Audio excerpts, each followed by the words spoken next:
Salut et bienvenue dans New Deal, le podcast Slate Ifri TTSO qui décortique l'actualité américaine en compagnie de Laurence Nardon, responsable du programme Amérique à l'Ifri. Bonjour Laurence. Bonjour Romain. Alors Laurence, le bras de fer entre les États-Unis et l'Iran dans le détroit d'Ormuz continue à faire la une des journaux ad nauseam et une reprise de la guerre n'est pas impossible. L'économie mondiale et la planète entière retient son souffle. Mais enfin, pendant ce temps-là, l'actualité politique ne s'arrête pas aux États-Unis. Il y a même un développement majeur sur lequel je voudrais que nous revenions ce matin. Une décision de la Cour suprême la semaine dernière qui remet en cause la représentation, disons le poids politique, des minorités dans le sud du pays. Je voudrais que vous nous expliquiez comment cette évolution a été possible, quels en sont les arguments juridiques, et je voudrais surtout qu'on essaye d'envisager avec vous quel peut être l'impact de cette décision sur les élections de novembre prochain. Oui, Romain, l'actualité politique ne s'arrête pas, vous l'avez dit, d'autant plus que la saison des élections primaires a commencé. Dans tout le pays, depuis le début du mois de mars jusqu'au 18 août, les électeurs des deux partis choisissent les candidats pour les représenter dans l'élection de novembre prochain, les primaires. À chaque fois, il y a bien sûr des enjeux locaux qui s'expriment, mais aussi de nombreuses ingérences du président Trump côté républicain, parce qu'il envoie des candidats MAGA pour déloger les républicains trop modérés à son goût. Hier, 5 mai, il y avait notamment des primaires républicaines dans l'Indiana. Trump avait envoyé 7 candidats pour essayer de déloger des sénateurs qu'il juge donc trop modérés. Les résultats ce matin indiquent qu'au moins 5 de ces républicains modérés vont être remplacés dans l'élection générale de novembre prochain par des candidats républicains totalement trumpistes. Je voudrais que vous nous parliez de cette décision dont je parlais en introduction, très importante de la Cour suprême qui a eu lieu la semaine dernière. Oui, il s'agit de la décision Louisiana versus Calais qui a été annoncée donc le mercredi 29 avril et qui porte un nouveau coup au Voting Rights Act de 1965. Les lois de 65, c'est des lois très importantes. C'était les lois du combat des droits civils, Martin Luther King, etc. Est-ce que vous pouvez nous expliquer les choses et justement nous resituer ces lois de 1965 ? Oui, il y en a eu plusieurs. Celle dont on parle là, c'est uniquement celle qui concerne le droit de vote. Les Africains-Américains, après la guerre de sécession, avaient obtenu le droit de vote. C'est le 15e amendement de 1870. Mais dans les faits, dans le sud du pays, ils en ont été très rapidement privés avec les lois Jim Crow à partir de 1877. En gros, c'est l'époque où, dans un climat de violence et de menace, c'est à ce moment-là que le Ku Klux Klan apparaît, que se mettent en place tout un arsenal juridique, alors comportant, suivant les États, des tests d'alphabétisation ou des redevances spéciales pour pouvoir se rendre aux urnes. Bon, le résultat, c'est que les Africains-Américains sont privés du droit de vote jusqu'aux années 60. Jusqu'aux années 60, avec le Voting Rights Act, justement, sur lequel est revenue la Cour suprême pas plus tard que mercredi dernier. Oui, donc ce Voting Rights Act, il est signé par le président Lyndon Johnson le 6 août 1965 et il met en place un certain nombre de principes. Dans sa section 2, il pose que les États n'ont pas le droit de discriminer envers une minorité, qu'elle soit raciale ou linguistique, dans leur loi électorale. Et par ailleurs, les sections 4 et 5 de la loi, très importantes, pose le fait que le système électoral des États du Sud, il y a toute une liste qui est posée dans la loi, va être contrôlé par les instances fédérales à Washington. Et alors, quels ont été les effets de cette loi ? Les effets ont été énormes puisque la loi a permis aux électeurs noirs de voter enfin tout à fait librement. D'ailleurs, les électeurs noirs aux États-Unis conservent encore aujourd'hui un taux de participation très supérieur aux latinos, par exemple. Ça, c'est pour les électeurs, mais la loi a aussi permis à ces électeurs d'élire des candidats noirs au Congrès à Washington et dans toutes les instances électives du pays. Le premier homme noir élu au Sénat à Washington, c'est Edward Brooke en 1966, puis Shirley Chisholm, première femme noire afro-américaine élue à la Chambre en 1968. Un grand nombre d'élus africains-américains les ont suivis dans les années 1970. C'est en 1971 qu'est créé le Congressional Black Caucus, qui existe toujours aujourd'hui, qui joue un très grand rôle au Congrès à Washington. Et c'est vraiment un changement énorme parce que ce soit à la Chambre des représentants ou au Sénat, il n'y avait eu quasiment aucun Africain-Américain depuis les années 1870-1900, avec des élus tout de suite après le 15e amendement. Oui, c'est pour la phase pionnière du Voting Rights Act, mais comment est-ce qu'il a évolué depuis ? Eh bien, il y a un détricotage de ce Voting Rights Act en cours depuis un bon moment. Ça ne remonte pas simplement à la semaine dernière, depuis les années 2010. Le premier coup porté au Voting Rights Act, c'est l'arrêt Shelby County versus Holder de 2013.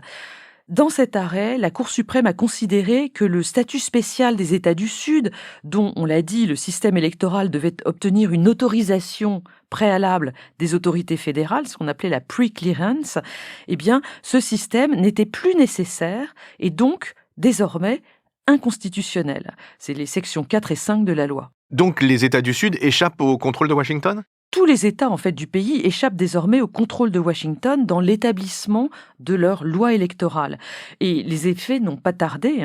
On voit depuis 2013 des États tels que la Caroline du Nord, le Texas, l'Alabama, la Géorgie, etc. font tout ce qu'ils veulent. Je vous donne quelques exemples. Ils ont, dans de nombreux cas, fermé des bureaux de vote situés dans des zones où habitent les minorités. Donc c'est beaucoup plus compliqué pour ces dernières d'aller voter.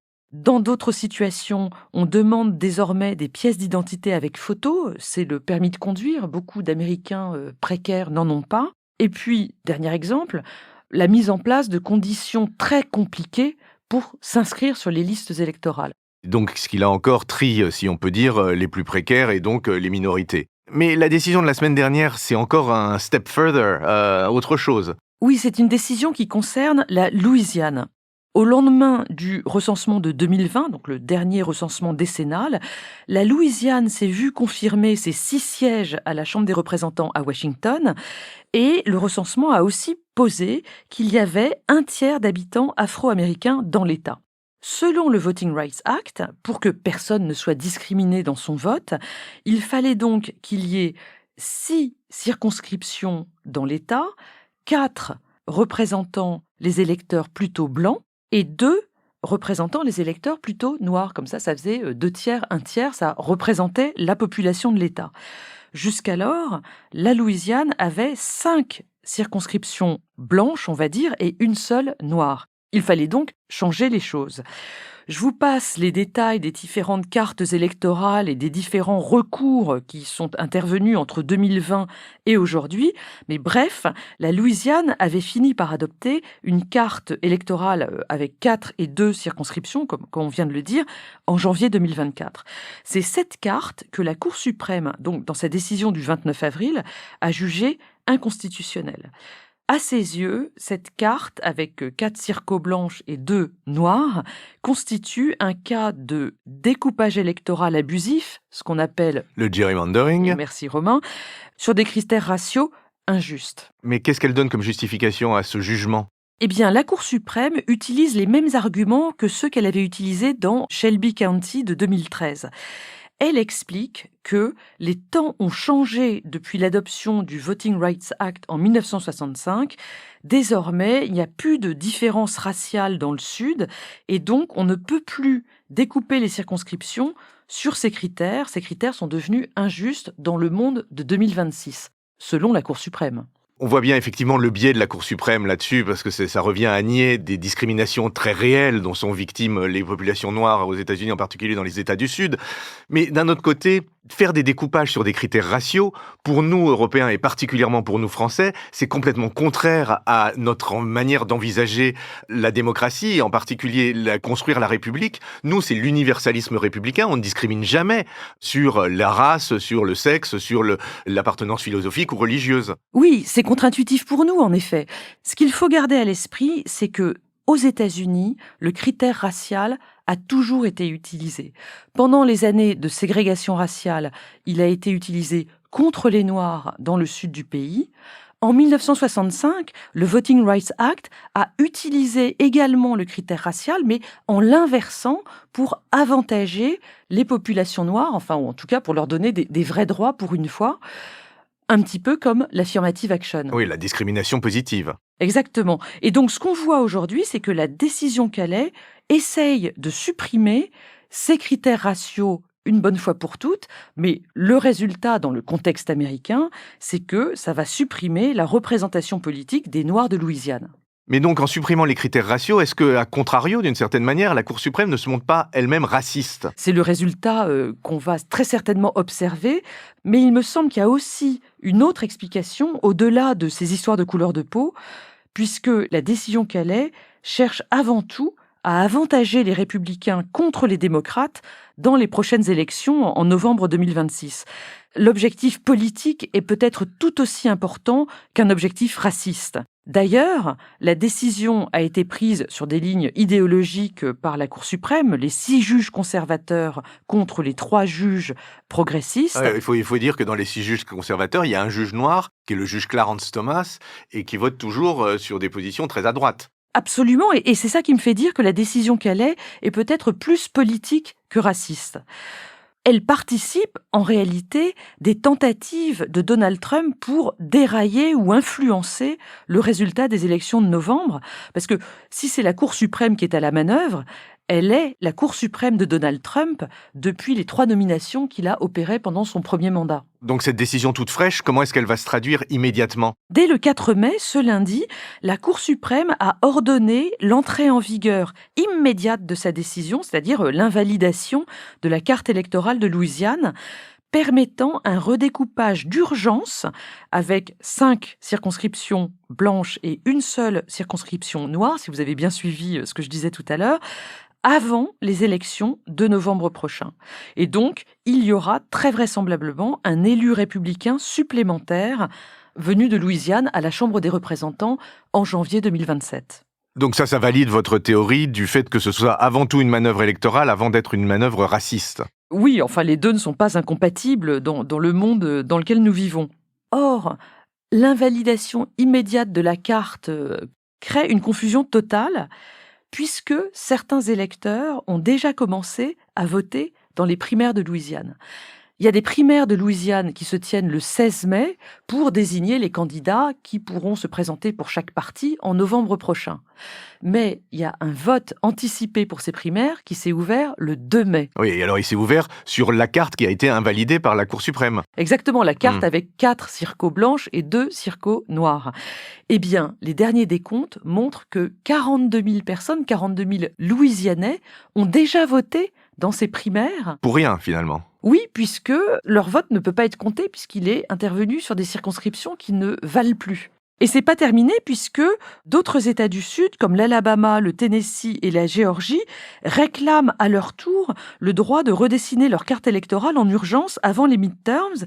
Face à eux, certains États démocrates, New York, la Virginie, le New Jersey, réclament d'en faire autant. La guerre du redécoupage, qui s'équilibrait à peu près entre le Texas côté républicain et la Californie côté démocrate, risque de redémarrer dans les quelques mois qui nous séparent de l'élection de novembre. Du chaos au Moyen-Orient comme sur le territoire américain, rien décidément n'échappera à la vague destructrice de Donald Trump. Nous serons là pour pas la contrôler mais la commenter puisque c'est tout ce qui nous reste, Laurence, et c'est un réconfort de vous savoir auprès de nous. Merci Laurence, à la semaine prochaine. Merci Romain, à la semaine prochaine. Retrouvez New Deal chaque semaine sur Slate Audio et toutes les plateformes de podcast.